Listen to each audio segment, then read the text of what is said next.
நீரோடை சகாக்களுக்கு வணக்கம். எழுத்தாளர் சுபஸ்ரீ அவர்களுடைய ஜானு என்கின்ற சிறுகதை தொகுப்புல இருந்து ஜானு என்கின்ற கதையை இன்னைக்கு நீங்க கேட்க போறீங்க. இந்த கதையை உங்களுக்காக சொல்ல போறேன் நான் சண்முகவல்லி ஸ்ரீனிவாசன். திருநெல்வேலி பேர் சொல்றப்பவே இனிக்குதுல்ல, என் உயிர் நகரம். நான் ஸ்கூல் படிக்கிறப்போ நாங்க இருந்தது திருநெல்வேலி டவுன்ல தான். எங்க தாத்தா டவுன் போஸ்ட் ஆபீஸ்ல பெரிய போஸ்ட் மாஸ்டரா இருந்தாரு. அவர் என்ன மடியில உட்கார வச்சு சொல்லி இருக்கிறாரு. லேசாதான் ஞாபகம் இருக்கு.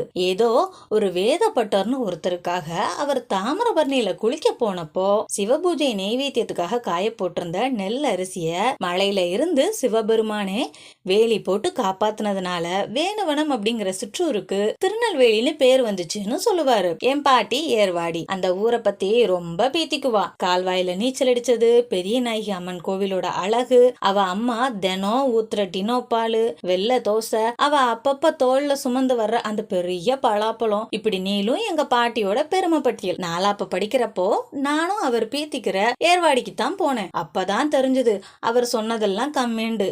ஐயோ, இவ்வளவு பேசுறேனே, நான் யாருன்னு தெரியுமா உங்களுக்கு? நான் ஜானு.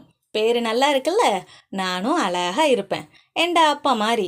நானே சொல்லட்டா, கரு கருண்டு முடி, நல்லா சிவப்பிள்ளைனாலும் நல்ல நிறம்தான். என் ஆத்தா என்னை எலுமிச்ச பழமேனுவாக. போங்கப்பா, எனக்கு வெக்கமா இருக்கு. என்னைய பத்தி நானே சொல்லல.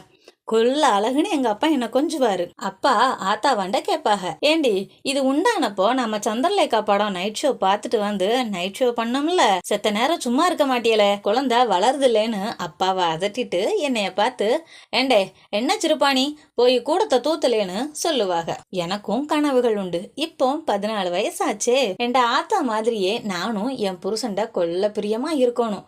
அந்தாலும் என்னையே சுத்தி சுத்தி வரணும். சம்பாதிச்சு என்னாண்ட கொடுத்துட்டு செலவுக்கு காசு கேட்கணும்.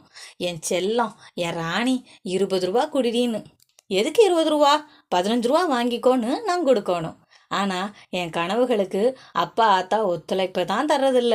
தீபாவளிக்கு ட்ரௌசர் சட்டை தான், நல்ல ஜரிகை பாவாடை, அடுத்த வீட்டு அணிக்காவாட்டம் கேட்டா திட்டுறாக.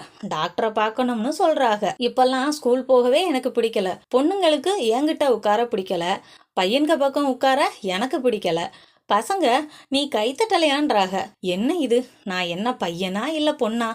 அப்பா நீ ஜானகிராமன்டான்றாக. ஒண்ணுமே புரியல. நீங்களாவது சொல்லுங்களேன், நான் ஜானகியா ஜானகி ராமனா? நண்பர்களே, இதுவரைக்கும் எழுத்தாளர் சுபஸ்ரீ அவர்களுடைய ஜானு என்கின்ற சிறுகதை தொகுப்புல இருந்து ஜானு என்கின்ற கதையை கேட்டீங்க. மற்றும் ஒரு கதையில் உங்களை சந்திக்கும் வரை உங்களிடமிருந்து விடைபெறுவது சண்முகவல்லி ஸ்ரீனிவாசன்.